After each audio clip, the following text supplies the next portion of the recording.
Assalamualaikum Kak Zainal, maaf mengganggu waktunya. Kami ingin tahu lebih banyak tentang pelaksanaan pendampingan individu 5 pendidikan guru penggerak. Kapan PI 5 ini dimulai? Hai Putri, hai Dik Arun, pendampingan individu 5 dari tanggal 12 sampai 19 September 2024. Masih ada beberapa hari, jadi kalian bisa mulai mempersiapkan diri dari sekarang. Kalau tema pendampingan individu 5 apa ya Kak? Tema pendampingan individu 5 nanti tentang rancangan program yang berpihak pada murid. Apa saja yang akan dibicarakan dalam fokus pendampingan individu 5 ini Kak Zainal? Yang dibicarakan dalam fokus pendampingan individu 5 ini diantaranya refleksi penerapan aksi nyata modul 3.1. Diskusi rancangan program yang berdampak pada murid. Diskusi perkembangan komunitas praktisi yang dijalankan di sekolah serta implementasi dari rencana di Lokakarya 3 untuk berbagi ke rekan sejawat. Terima kasih Kak. Bagaimana urutan langkah-langkah pendampingan individu 5 ini, Kak? Urutan langkah-langkah pendampingan individu 5 ini ada dalam 3 bagian tahap. Bagian pertama, merupakan bagian awal pendampingan selama 10 menit, bagian kedua, bagian inti pendampingan selama 160 menit. Dan bagian ketiga, bagian akhir pendampingan selama 10 menit. Wah, banyak juga ya tahapannya. Kak, boleh dijelaskan apa yang dibicarakan di langkah-langkah pendampingan individu bagian awalnya, Kak? Bagian awal pendampingan yang selama 10 menit itu, Kak. Di bagian awal pendampingan yang selama 10 menit ini nanti pengajar praktek akan menjelaskan tentang fokus pendampingan, PP memastikan CGP memahami aktivitas pendampingan yang akan dilakukan. B. Pengajar praktik menanyakan apa saja proses yang sudah berjalan selama 1 bulan terakhir, menanyakan rencana tindak lanjut dari pendampingan sebelumnya, serta hal-hal yang dianggap sebagai capaian selama 1 bulan terakhir, berdasarkan jurnal pemanatauan pembelajaran daring. C. Mengapresiasi dan mengucapkan terima kasih telah berbagi praktik baik yang sudah dilakukan dari pembelajaran daring. D. Meminta hasil observasi pembelajaran rekan sejawat.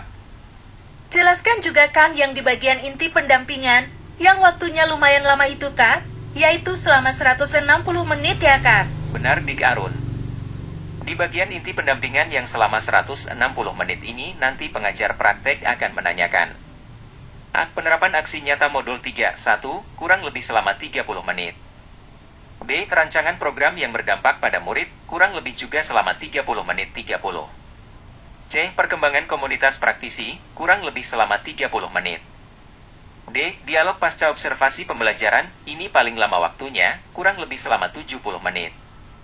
Kak Zainal, biar lebih jelas, terangkan juga apa saja pembicaraan di penerapan aksi nyata modul 3.1 yang waktunya selama 30 menit itu. Baik Dik Putri. Penjelasan dari penerapan aksi nyata modul 3.1 yang waktunya selama 30 menit itu begini. Penerapan aksi nyata modul 3.1, CGP tidak ditugaskan untuk melaporkan implementasinya melalui LMS. CGP hanya mendiskusikan pengalaman dan refleksi dari aksi nyata ini bersama pendamping pada saat pendampingan individu. Untuk mempermudah PP melaksanakan refleksi dengan CGP, pengajar praktek akan menggunakan pertanyaan pematik seperti ini. Refleksi proses pengambilan keputusan dengan menggunakan pertanyaan. Berdasarkan hasil pemetaan yang Bapak Ibu lakukan, bagaimana hal tersebut memengaruhi proses pengambilan keputusan yang dilakukan Bapak Ibu? Apa hal yang menurut Bapak Ibu masih perlu dikembangkan atau perlu dievaluasi? Apa hal yang menurut Bapak Ibu mendukung keberhasilan dari keputusan yang diambil? Adakah pengalaman yang terjadi, baik dalam waktu dekat ataupun sebelum mengikuti pendidikan guru penggerak, yang mencerminkan dilema etika, baik itu terkait murid maupun rekan sejawat? Menurut Bapak Ibu, apakah proses pengambilan keputusan yang dilakukan sudah sesuai dengan prinsip dan langkah yang dipelajari di modul 3.1? Apa hal yang menurut Bapak Ibu masih perlu dikembangkan atau perlu dievaluasi dari proses pengambilan keputusan tersebut? Kak Zainal, kalau ini Kak, rancangan program yang berdampak pada murid yang dibicarakan selama 30 menit, apa saja yang akan dibahas Kak? Diskusi rancangan program yang berdampak pada murid dapat diawali dengan menanyakan rancangan program yang sudah ada di sekolah. Lakukan review bersama CGP, apakah rancangan di sekolah sudah berpihak kepada murid? Berdasarkan diskusi awal ini menjadi dasar untuk PP untuk melanjutkan diskusi pada tahap berikutnya. Untuk lebih meningkatkan pengalaman CGP, ajaklah CGP berdiskusi terkait rancangan program yang berdampak pada murid dengan mengajukan pertanyaan pemantik berikut ini. Oh, apakah Bapak Ibu sudah membuat rancangan program yang berdampak pada murid? Oh, apa bentuk program yang sudah Bapak Ibu rancang? Oh, dukungan apa saja yang Bapak Ibu perlukan untuk menerapkan program yang sudah dibuat? Oh, apa yang menjadi tantangan Bapak Ibu dalam melaksanakan rancangan program yang sudah dibuat? Oh, apa yang Bapak Ibu lakukan untuk menghadapi tantangan tersebut? Wah, semakin lama semakin asik Kak Zainal. Jelaskan juga ya Kak yang di bagian perkembangan komunitas praktisi selama 30 menit itu Kak. Diskusi perkembangan komunitas praktisi yang dijalankan di sekolah serta implementasi dari rencana di Lokakarya 2 untuk berbagi ke rekan sejawat. Pengajar praktek akan menanyakan, oh, Bapak Ibu sudah merintis komunitas praktisi di lingkungan sekolah dan sekitarnya? Jika ada, bagaimana peran komunitas ini terhadap proses belajar Bapak Ibu? Oh, apa saja perubahan menyenangkan yang Bapak Ibu alami dari rekan di komunitas praktisi Bapak Ibu? Oh, apa rencana yang akan dilakukan komunitas praktisi Bapak Ibu setelah program ini selesai?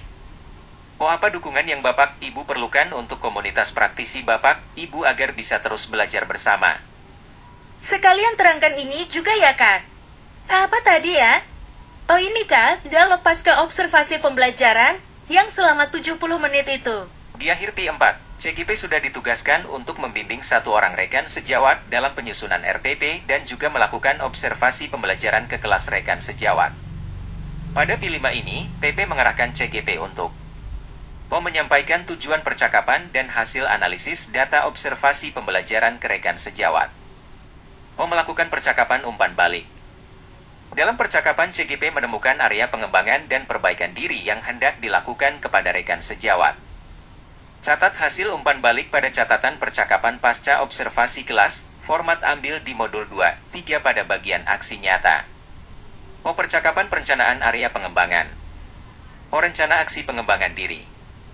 Hasil perencanaan aksi pengembangan diri rekan sejawat dicatat pada lembar rencana pengembangan diri, format ambil di modul 2, 3 pada bagian aksi nyata. Proses pasca observasi pembelajaran ini diamati dan dilakukan penilaian oleh PP dengan menggunakan rubrik penilaian sesi aksi nyata pada kegiatan P55. Penilaian keterampilan coaching untuk supervisi akademik. Di ujung pertanyaan Kak, jelaskan juga apa yang dibicarakan di bagian akhir pendampingan yang selama 10 menit itu Kak. Pengajar praktek mengajak melakukan refleksi terhadap proses pendampingan saat ini. Setelah Bapak Ibu menjalani program PGP ini, apa hal yang menurut Bapak Ibu paling Bapak Ibu kuasai dari materi-materi yang sudah dipraktikkan?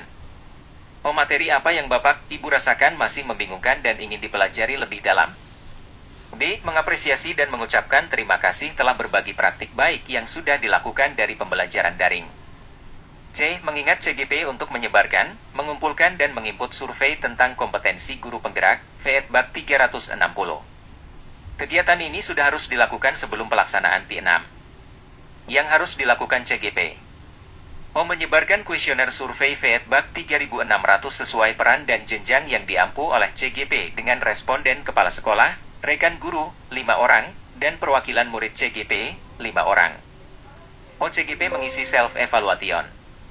D. Mengingatkan CGP untuk melakukan diskusi terkait pemetaan aset, pelaksanaan sebelum P6 dilakukan, adapun hal-hal yang harus dilakukan CGP. Menentukan jadwal diskusi pemetaan aset dengan kepala sekolah. Mengundang aktor, kepala sekolah, rekan guru, murid, orang tua, tokoh setempat dan perwakilan gender yang terlibat dalam diskusi. Membuat notulen hasil diskusi. Mengambil foto kegiatan. Mengumpulkan hasil pemetaan.